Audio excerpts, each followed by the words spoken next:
To fight the Great War, Britain needed a new, expanded army. From the farms and the shipyards, from the businesses and shops, and from the factories and the pits, they came to answer Kitchener's call. So as the country's small professional army sailed for France to face the enemy, these new volunteers left their homes to become part of this great adventure. Pitman, husband and father, Thomas Kenny from County Durham, was among them.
Born in County Durham on the 4th of April 1882 to Dermot, known in the family as Darby, and his wife Mary, Thomas Kenny was from solid Irish stock.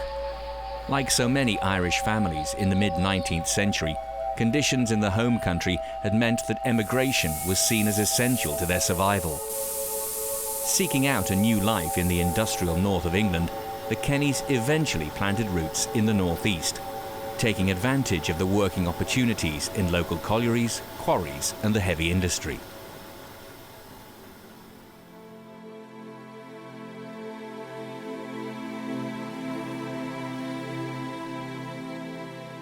By the turn of the 20th century, Thomas Kenny's life was typical of those around him. Living in Hartbushes, South Wingate, he worshipped at St. Peter and St. Paul's Catholic Church in Hutton Henry, and after time as a quarryman, he started down the pit. Working and living conditions were hard. A typical mining family would be living in pit accommodation provided by the coal owners, which would be poor. Their wages would be irregular.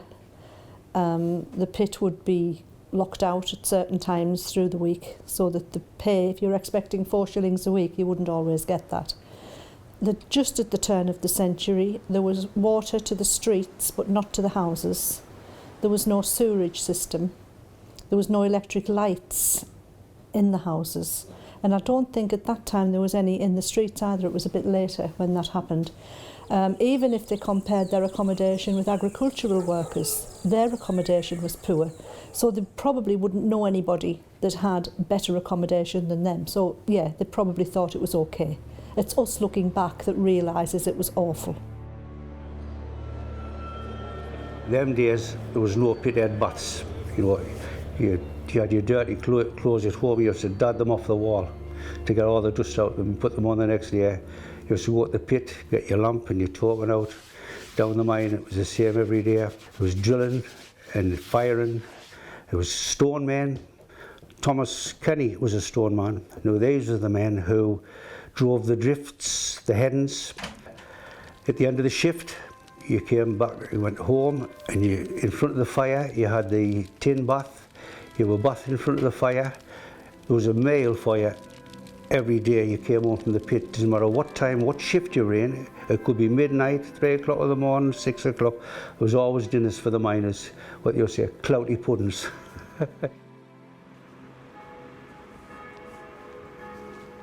In 1903, 29-year-old Thomas married his sweetheart Isabel Applegarth from Coxo, and as newlyweds, they settled down to the traditional routine of the time.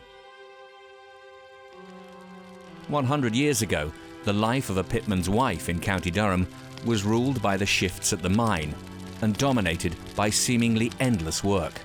If it was a Monday, she'd be up from 5 o'clock. Well, she might be up before 5 o'clock showing the man out to work. She'd always cook him a meal out to work. She wouldn't often go back to bed because she may have sons coming in from the pit and they'd need a bath and a hot meal.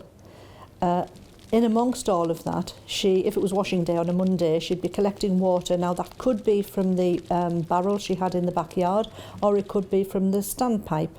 But whatever it was, she had to heat that water, either in pans on the fire or in the set pot, so the fire needed to be lit.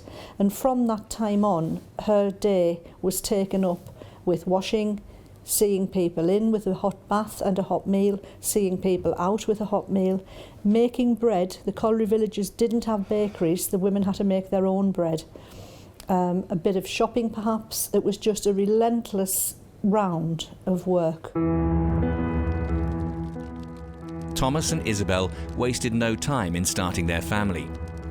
There were few occasions in the years before the war when Isabel wasn't either pregnant or caring for a newborn infant. Some families were big, some weren't. It wasn't typical to have a massive family. But obviously, the accommodation remained the same. It's not like today where if you have a big family, you request a bigger house. That wouldn't happen. The more family you had to make the most of the space you had. So the disadvantages were if you had a big family and you still had the same amount of money. Money and space may have been tight, but having children did mean that a family had an increased workforce. The head teacher in Wheatley Hill School, he, in his weekly log, mentions every week that the miners and their wives are ignorant for keeping children off school on a Monday to help with the washing. But of course they would, because this woman needed as much help as she could. And, you know, with people coming in wanting food, going out wanting food, and the washing couldn't be unattended. You had to stay there with your poss stick. She needed help carrying water, possing the clothes, so they regularly kept children off school to help.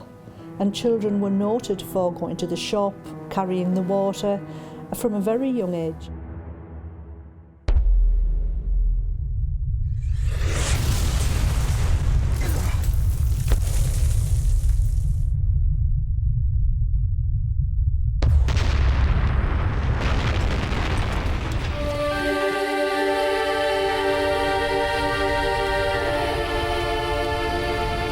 Just before midnight on Sunday the 14th of October 1906, Wingate Grange Colliery exploded.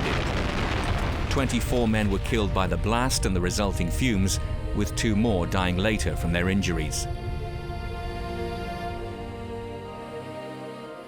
The history of mining is strewn with incidents and disasters.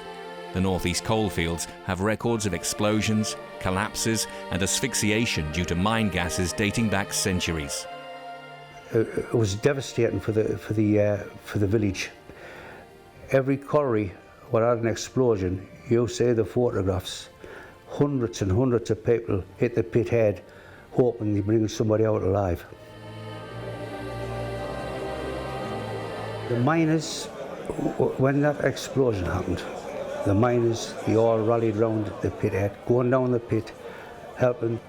There was no undertaker like what there is today, and the bodies was taken home, washed, cleaned and put in the coffins, and some of them would be putting them into the coffins in little bits. This dirty and dangerous work came at a heavy price, a price that was accepted as part of the job and part of the life that a mining community had to endure.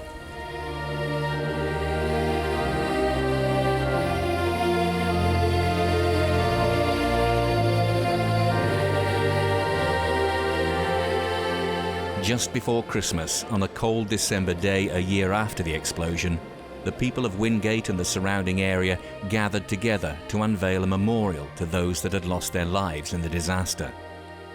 The memorial lists the names of the dead.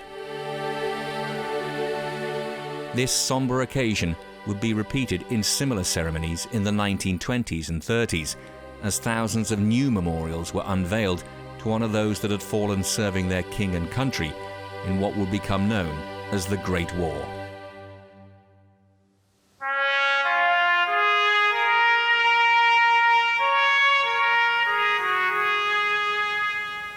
Miners and other working people across the world had long realised that in order to improve their situation, the established order and the historic relationship between landowners, management and their workforce had to change. This change had to start with education. I think the thing about the miners were they had realised early on that they needed education. How to get that education wasn't so obvious. Schooling became compulsory in 1870. After I think it was the 1880s, evening classes became available in the primary schools that were in the villages. And a lot of men went to these, realising if they needed to bring change about, they needed an education. They needed to be able to speak to people and to get those people to respect them. They had been questioning their position in life since the beginning of the 1800s. They just found it difficult to deal with the mine owners who had all the cards on their side. The need to unionise had been recognised for about 100 years by 1900, and they had unionised in 1870. But they still realised that without representation in Parliament, they couldn't make changes.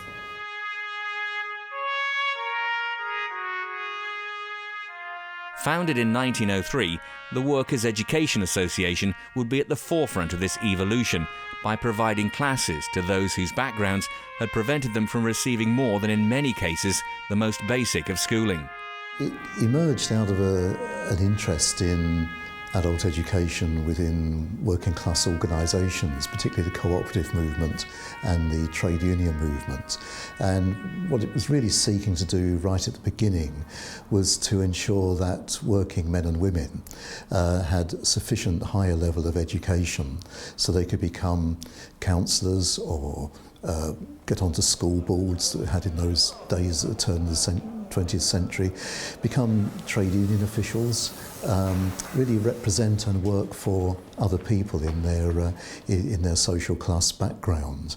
Many people at WEA were in touch with in mining communities, heavy industry sectors, had left school at a very early age and probably hadn't got much out of school anyway. So there was a huge deficit of educational opportunity for working people at the beginning of the 20th century. Whether Thomas Kenny ever attended a WEA class, we don't know. No doubt many of his contemporaries did. What we do know is that one particular WEA tutor would go on to play a significant role in Thomas Kenny's life: Philip Anthony Brown. Philip Brown grew up in what we now regard as South London, but I think was probably semi-rural parts of the London suburbs, then around sort of Beckenham, I think. Very middle-class background, very quite affluent really in terms of the Edwardian, late Victorian middle classes. He went to public school, Malvern, and then on to Oxford University, where he discovered history as a subject after a fairly raggedy start with one or two other subjects, and excelled at that.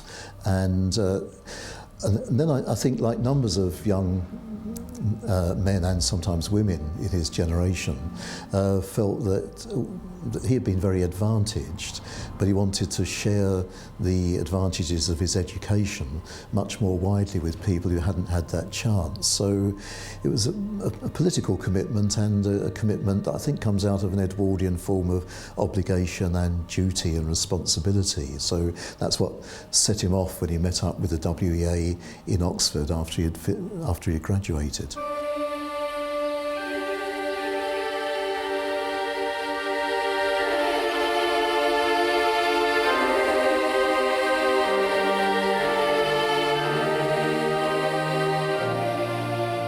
Beginning his work with the WEA in Oxford, Philip Brown eventually moved to the northeast in 1911.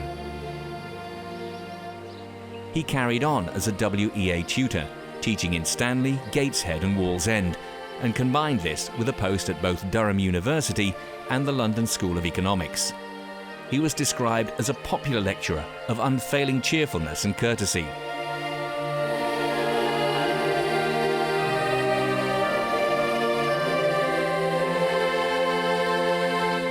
As Philip Brown walked the hallowed halls of Hatfield College, Durham, and tutored the workers of the North East, Thomas Kenny continued to live the life of a Durham pitman, surrounded by his growing family.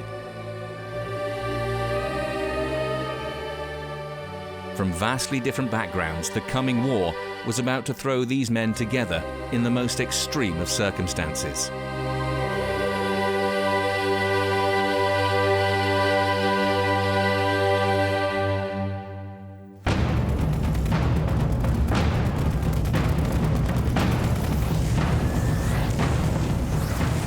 What we know of the mud and trenches, of the unprecedented artillery barrages, and of Lewes, the Somme, and of Ypres was still to come in the late summer of 1914.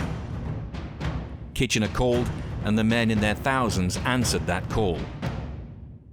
There was a popular belief that it would all be over by Christmas. The army was over the moon with the miners because hard workers working in dangerous conditions, and they were thrilled to bits with them when they joined up. Well, the response was very good with the miners, exceptionally good, because I know for a fact at Thornley Colliery they had to shut a seam down because the men went away in early 14, and the majority were mature men who initially joined up in 14. The army gave them a wage every week.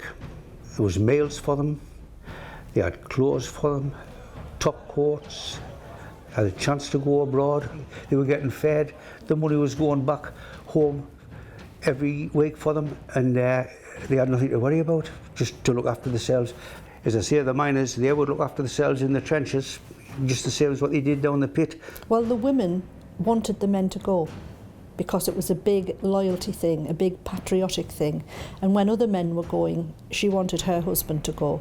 And of course, people who didn't go immediately had a stigma attached.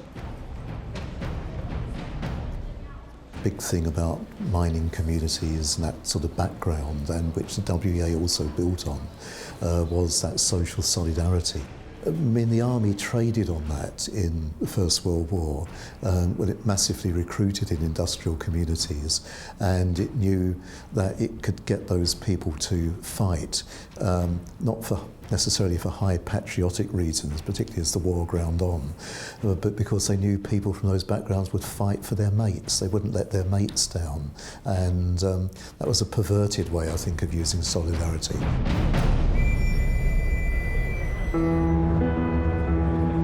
Thomas Kenny was no different. Whatever his specific motivations were, we will never know. But in September 1914, he presented himself for recruitment and became Private 17424 in the newly created 13th Battalion of the Durham Light Infantry. Thomas Kenny was quite old when he joined the war.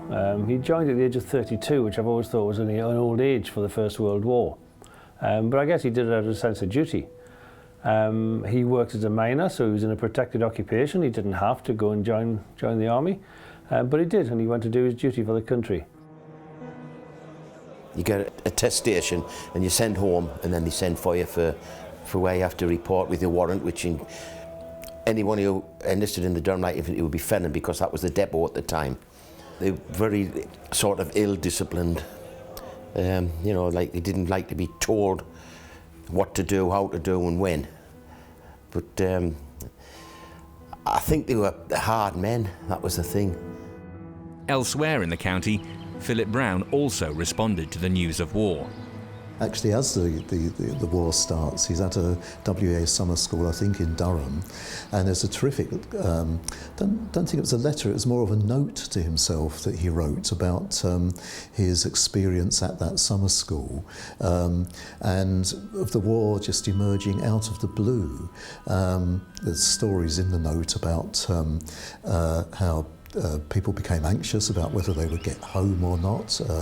They abandoned the prepared programmes and just concentrated on discussing the war and what it meant and what your attitude towards it might be. And that, I think, is where he formulates the view that although he doesn't like war, anything but, he does feel that there's a need for him to join the army and take part in it. For a university-educated man from a middle-class background, Philip Brown had choices when it came to joining this new civilian army. Where Thomas Kenny's only option was to become a private, the army's lowest rank, Brown would have been an ideal candidate for a commission. It's very typical of numbers of people like him. He doesn't want to be part of the officer class. He sees that as the old order of things and doesn't feel that's where he wants to be.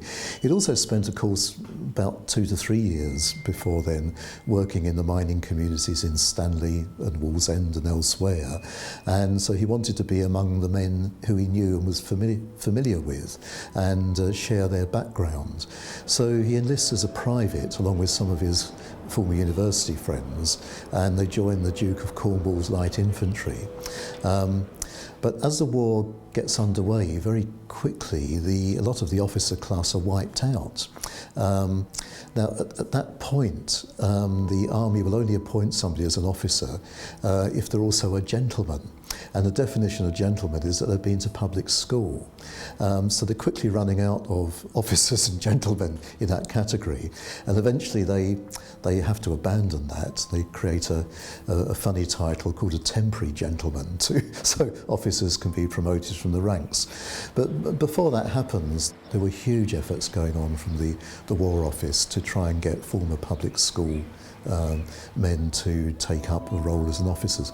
So I suspect he's persuaded by that argument. We don't know for certain. But what he does then, he takes up a second lieutenancy, they call it, but he joins the Durham Light Infantry, so he can be back among the miners he's been working with in Durham. Philip Brown, Thomas Kenny and the other new recruits of the 13th Battalion of the Durham Light Infantry quickly became part of the system. Trains soon took these new recruits south to Bullswater Camp in Surrey. Living in tented accommodation, the autumn and winter of 1914 was harsh. The camp became waterlogged and the patience of officers and men was sorely tested.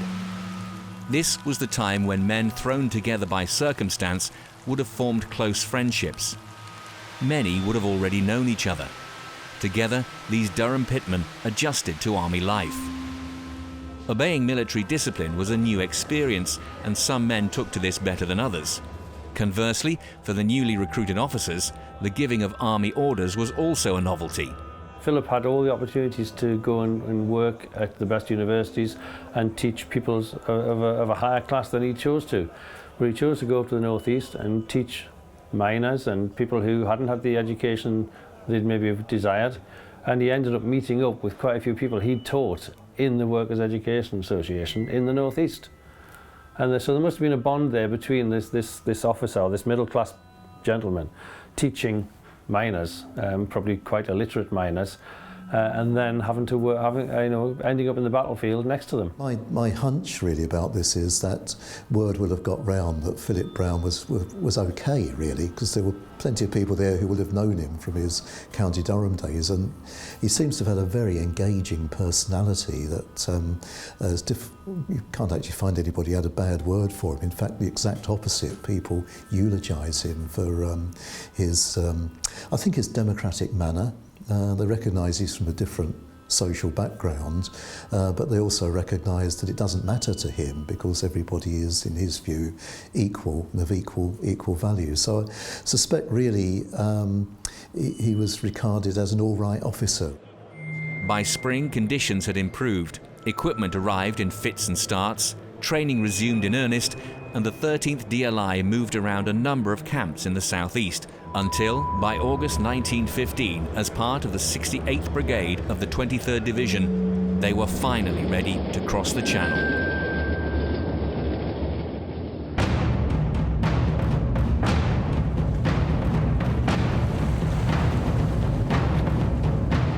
My dear mother, On Wednesday night we started our lest after so many months of training. It was not so very hot, but very dusty marching down to Liphook. The night was lovely, moonlight, rather misty on land but clear and calm at sea. We landed before dawn on cobbled quays, very slippery, and marched up to a fine rest camp. So far it has been very tiring, but not hard work. The men are very pleased with their move at present, but of course all the hardship is to come. Yours always, Philip. They landed at Boulogne and then they were took up to Bois Grenier at Armentières, and it was a quiet sector where the phrase they used was they were blooded into the trenches, and they'd be under instruction of some battalion that was there. Each company would have gone to a different part of the trench to get trench warfare instructions. As the 13th DLI was familiarised with trench warfare from behind the front and in quieter sectors, letters flowed back home telling friends and relatives about these new experiences. Often, these excited notes from officers and men alike were published in the local newspapers as people back home eagerly looked for news. Lieutenant Philip Brown was one of these prolific letter writers. There are letters from Philip back to his mother, almost on a daily basis. And the family have these, and they were actually put together in a private book they had published in the 1920s. And in those letters, he details quite often his relationship with Thomas. You know, I've met this very friendly, genial Irishman. Well, Thomas wasn't an Irishman. His grandfather was the Irishman who came from Ireland. And the stories that I've read on are that there was such a loyalty between officers and privates who worked closely together continuously that the rank was almost ignored. They became friends rather than subordinate and superior.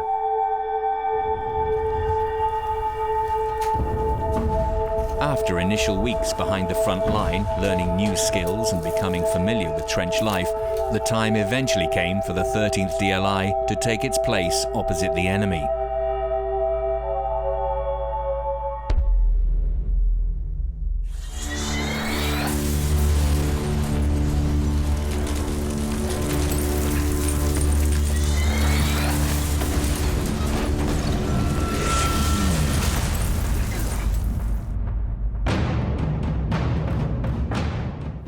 Of October 1915. About 12:30 a.m. a man came and said he could hear moaning over the parapet. I was afraid that this meant that some of my men who had just started on a listening patrol had been hit. I went down with my observer, a very nice Irishman from County Durham who goes with me everywhere, and crept along a very shallow trench. We soon came on one man down at the bottom of the ditch. It was difficult to move him, but finally my observer got him on his back. Poor fellow had a bad wound on his side.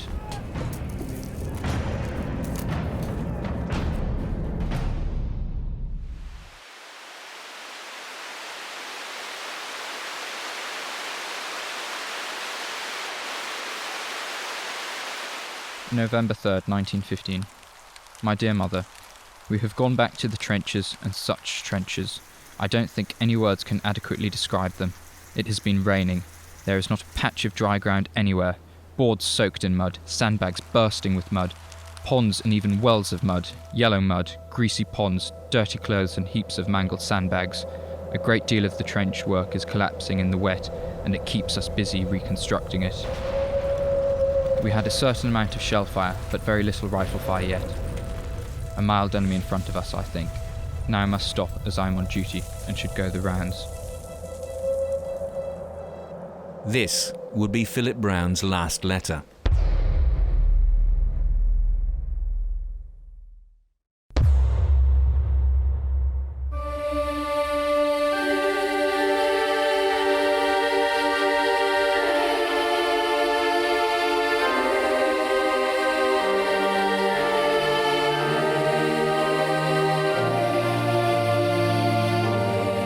Lieutenant Brown was officer of the watch, and he had a wiring party out, and he went out to make sure everything was all right, but unfortunately Lieutenant Brown lost his bearings, and they realised they must have gone past the wiring party, so they listened, and when they thought everything was okay, they decided to move back, and when they stood up there was a rifle shot only one, and Lieutenant Brown went down.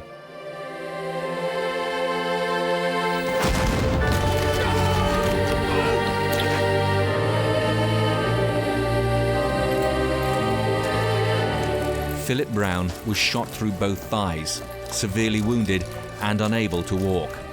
Private Thomas Kenny took his friend on his back and crawled through the mud looking for a place of safety. It is reported that Brown implored Kenny to leave him and to save himself. To this, Kenny replied, "As long as there is life in you, I stay by your side, and the Lord will protect me and give me strength to get us into our lines."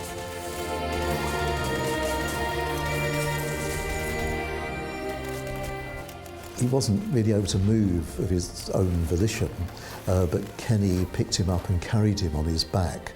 And the description of that scene is that this went on for about an hour. And all manner of things, I suppose, the equivalent of hand grenades and mortar bombs and bullets were flying around everywhere. It's amazing that neither of them were hit again in that. Kenny continued to carry Brown until he reached a place that he recognised. Ensuring that Lieutenant Brown was safe, he then continued back to the front line for assistance.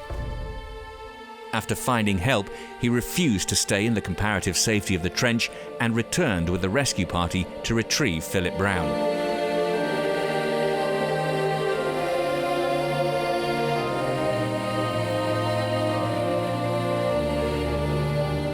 Despite Thomas Kenny's valiant attempt to save his friend, Lieutenant Philip Anthony Brown succumbed to his wounds and died before he could reach an aid station.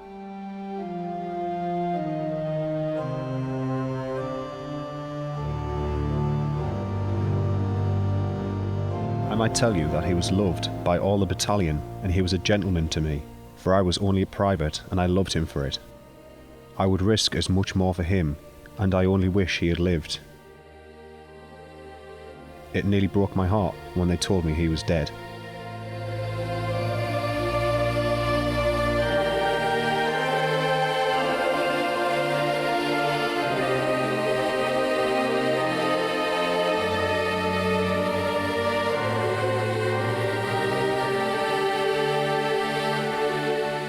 You will see that I am to receive the Victoria Cross, but it would have given me more pleasure if only Lieutenant Brown had lived to see me receive it.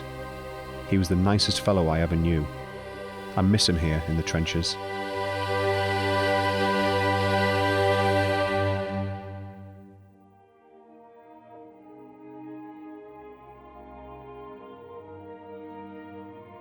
The Victoria Cross, the nation's highest award for bravery, on the surface needs little introduction. Since it was established in 1856 and first received in 1857, it has become an intimate part of the British psyche. Thomas Kenny's VC was awarded for most conspicuous bravery and stated that his pluck, endurance and devotion to duty were beyond praise. The Victoria Cross was designed to be awarded across all ranks and given in the most exceptional of circumstances. But why do the VC and other medals for outstanding military service exist at all? What is their function? They will have multiple functions. First of all, there's an important aspect of military morale. Individuals, subunits, units, regiments, they want to know that their actions have been recognised. And you can do this by recognising the individual, but very often it's a source of pride for a regiment to have been given an award or a number of awards. So it's important on that aspect. It's also important that you show to your allies and also to your opponents that you do have these valorous activities. And it's also very important that on the home front, while you have to deal with the appalling outcomes of the various battles of the Somme and so on, that there is some sort of social and emotional counterbalance of the awards of medals, and of course that can then lead into the valorization of individuals, articles that could have appeared in publications such as the Illustrated London News, the Times and so on, where you can present in the media that was available of the day the heroic stories.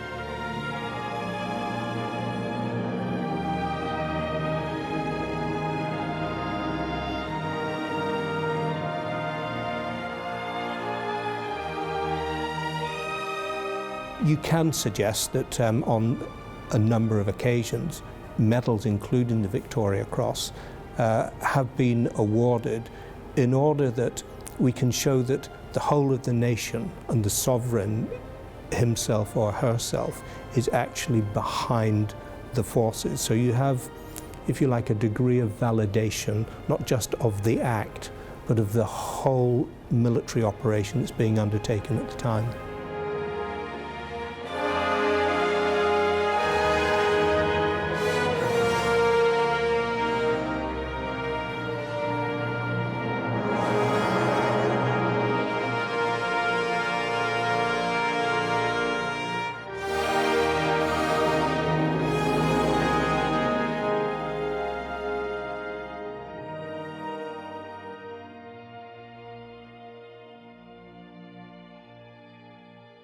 Thomas Kenny was the first soldier of the Durham Light Infantry to receive a Victoria Cross during the Great War. There would be a further 5 awarded to soldiers of the regiment during the conflict. In November 1915, when Kenny's VC action took place, the initial recruitment surge of a year previously had begun to slow down. Less people were volunteering, and ultimately conscription, something that had never been a part of the British Army before, would be introduced in early 1916.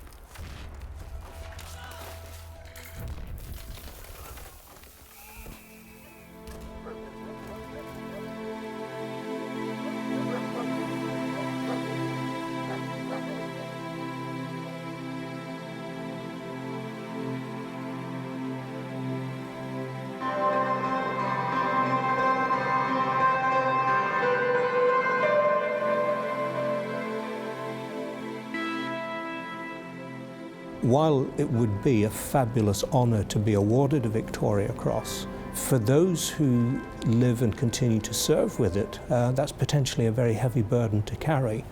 Everything that you do subsequently is going to be measured against the award of the Victoria Cross. Some people managed it marvellously.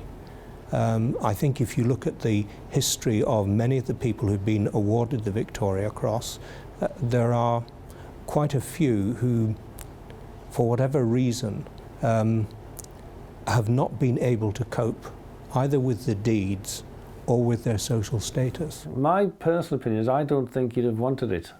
I think he'd have felt awkward or embarrassed by it. If you look at what happened when he was awarded it, and you know, he had a presentation at the Palace Theatre where he was given £50 of war bonds, which is the equivalent of £5,000 today. A huge amount of money, and then he was given presentations by the school children at his own school.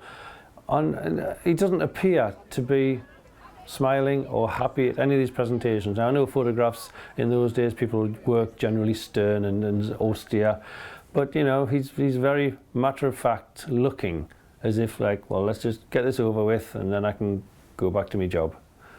Even in the pictures they used as publicity for propaganda pictures for the war, where it shows him with his family at Christmas time, just about to return to the trenches for Christmas. It's, you know, they're very straight-laced, austere photographs. It just looks like they've had to do it because they had to do it.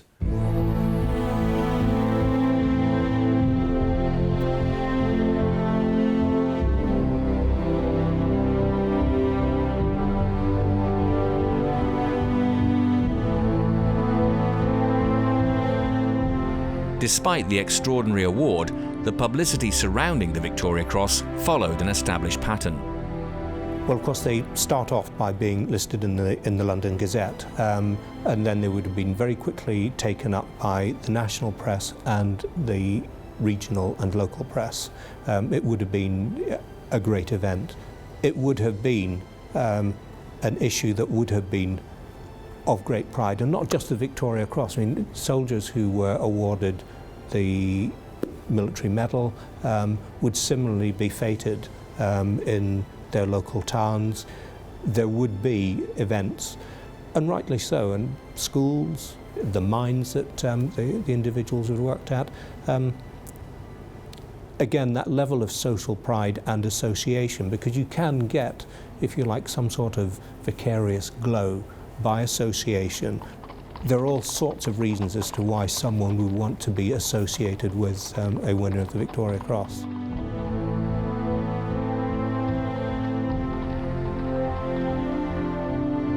On the 4th of March 1916, during his second spell of leave since being awarded the VC, Thomas Kenny went to Buckingham Palace to receive his medal.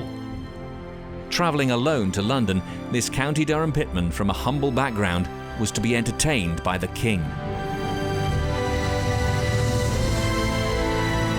Thomas Kenny of the Durham Light Infantry. Once the medal ceremony was completed, Kenny made his way down the palace stairs to be greeted by the mother of Lieutenant Philip Brown.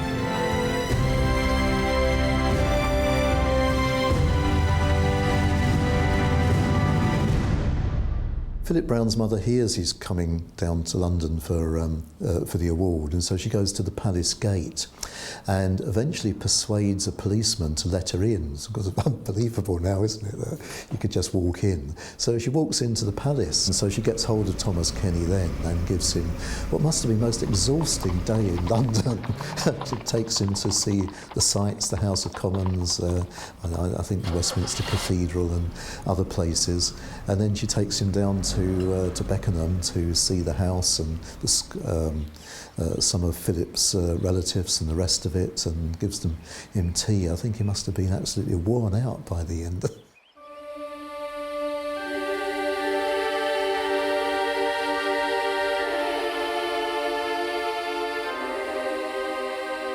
The incident on that misty night of the 4th of November 1915 would set in motion a chain of events that still resonate today. Thomas Kenny won the Victoria Cross. Philip Brown lost his life. Philip Brown's mother would lose another son, Theodore, in April 1917.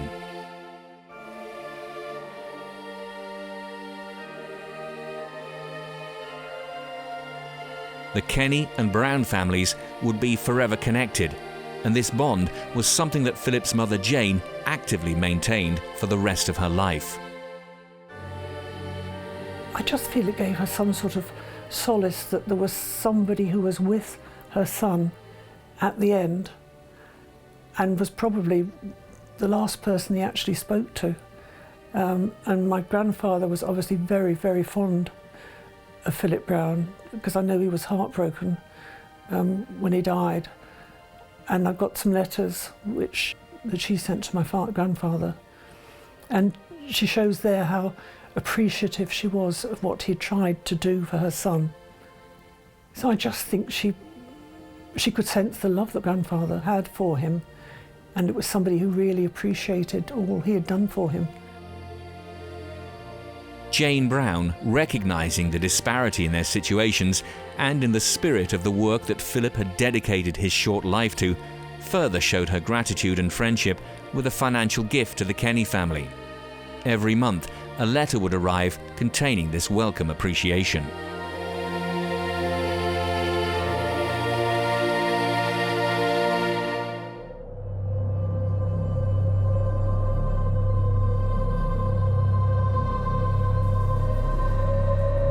Thomas Kenny was awarded the Victoria Cross at the start of his active service.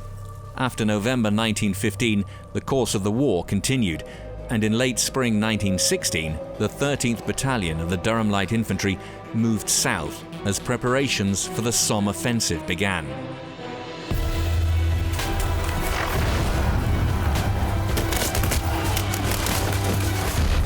After initially being held in reserve, the 13th DLI finally entered the battle on the 7th of July, just south of La Boisselle.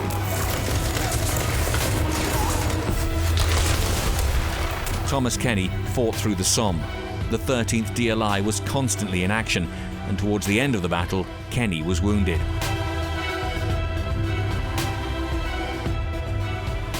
After fighting in France, they moved to the Ypres salient in Belgium and stayed there through most of 1917, fighting at the Battle of Messines and in the Third Battle of Ypres, popularly known as Passchendaele.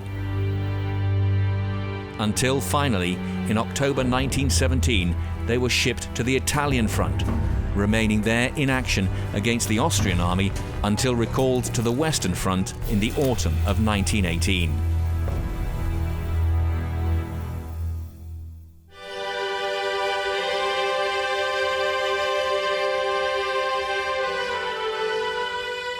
One final duty remained for the 13th Battalion of the Durham Light Infantry.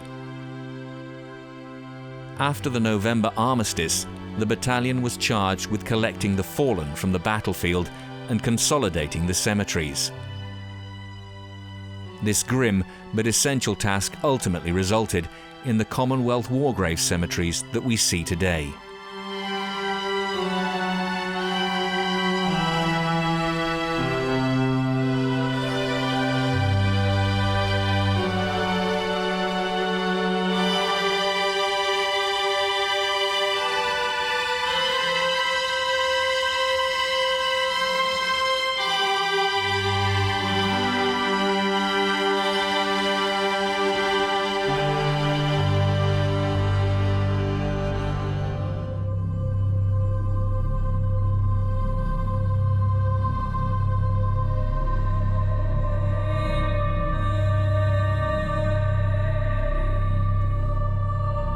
In July 1919, the 13th Battalion of the Durham Light Infantry, its job done, was finally disbanded.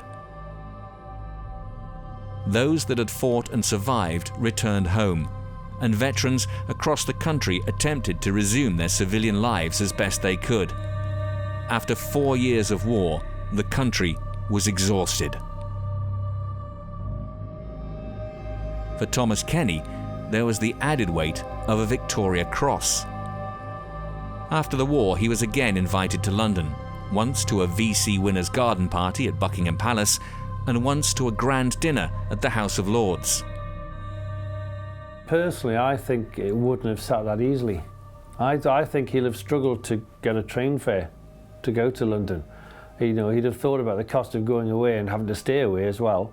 Although they weren't staying in hotels, I think they had two things. They had the garden party in 1920, where Prince Edward, the Prince of Wales, invited the Victoria Cross winners to a presentation and a garden party, and then the House of Lords dinner in 1929. And they were the only two events which was the biggest gathering of VC winners in any single event. And I've always suspected he probably thought carefully and long and hard about whether he would even go. I've got this impression of him as somebody who probably would think, well, it's going to cost me money to go down there and I haven't got a good suit and I might have to buy a new suit. But I also think the family of Philip Brown would have affected that as well, because we know he took Philip Brown's mother, not his own wife, which might seem strange, but I always think that's quite synonymous of the relationship between Philip Brown and Thomas Kenny, and Thomas Kenny and Philip Brown's surviving family. It's quite difficult to get into the individual psyche of a man. You need to be very careful with how you expose individuals to groups in society. A man with a very strong character may be able to pull it off in a royal garden party or with the House of Lords. Another one may actually feel very socially intimidated by the experience. There is no reason to think that Thomas Kenny didn't weather the storm of the great and the good in London with grace and dignity. But how did those back home feel about having a VC hero in their community? My father said he was told by my grandfather that when Thomas Kenny went into a public place or the workman's club, the men stood up as a mark of respect. I first saw the VC at my uncle's house, Thomas's eldest son, and it was on the wall there. It was never on the wall at my grandmother's and grandfather's house, and I understand, I've been told, he kept it actually in a matchbox in a drawer. He was a very modest man. In the 20s and 30s, the life of a mining family was further strained by the political upheaval that came out of the Great War. Economic depression and massive industrial change meant that strikes, wage cuts and pit closures all took their toll.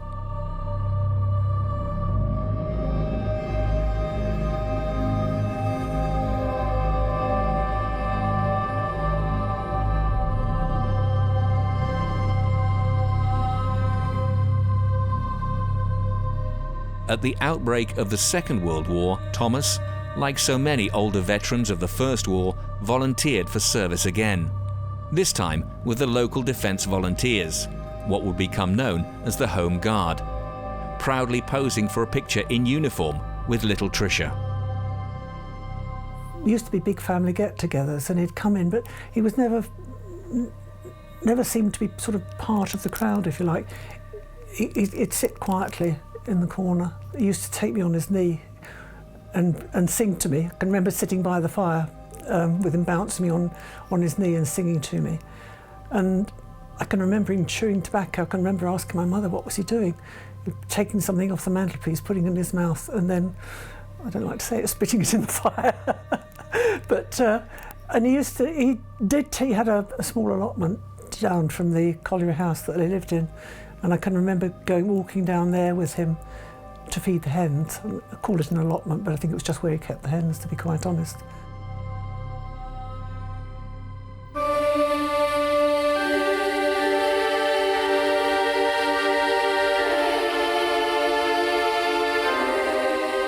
Thomas Kenny, VC, died on the 29th of November 1948 at his home in Darlington Street, Wheatley Hill.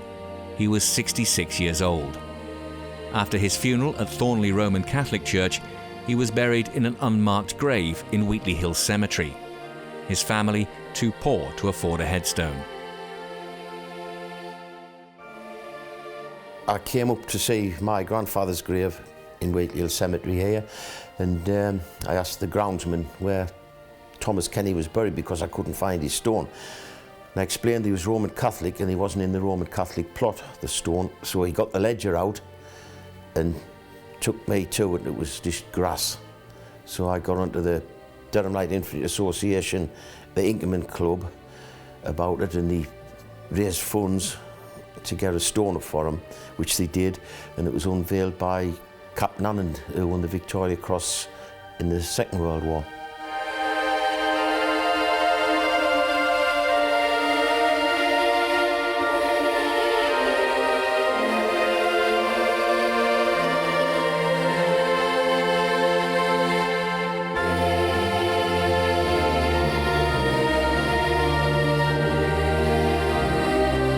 We didn't even know as a family that he was in an unmarked grave. Since then, I've done research and I've been to the church where most of the family went. And all his family are in there with headstones. His father's got a fantastic headstone. Yet he hasn't, and he never did. All his family, his grandparents, they're all in the cemetery, in the Catholic Church cemetery with a headstone, but he never had, and he's not in the same cemetery as them either. He's in Wheatley Hill because that's where he lived most of his working life and died. The Victoria Cross that was won by Thomas Kenny for his actions trying to save the life of Philip Brown has had a lasting impact on the generations that followed. The two families remain in contact to this day, and one of Thomas's daughters, Patricia's mother Olive Mary, worked for the Brown family in England and also in India, further strengthening the bond and friendship that has existed for over 100 years.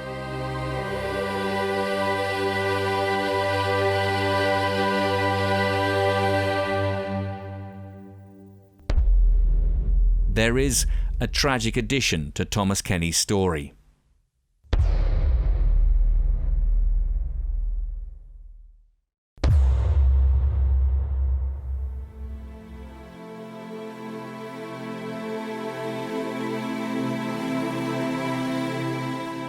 He actually had a brother who also did his duty and died.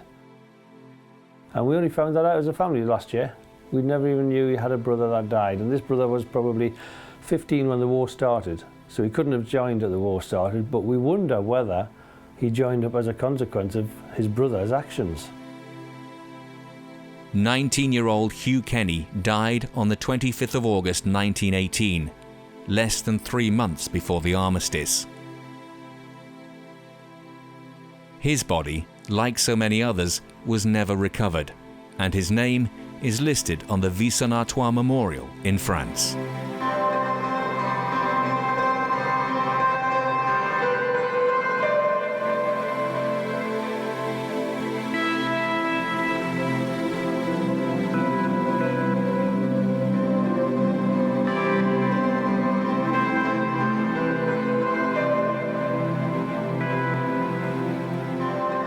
I think he just thought that he'd done what he had to do. It was his duty, and he was serving his country, and he was serving a man that he obviously respected and loved. This is history. The V says there's something special.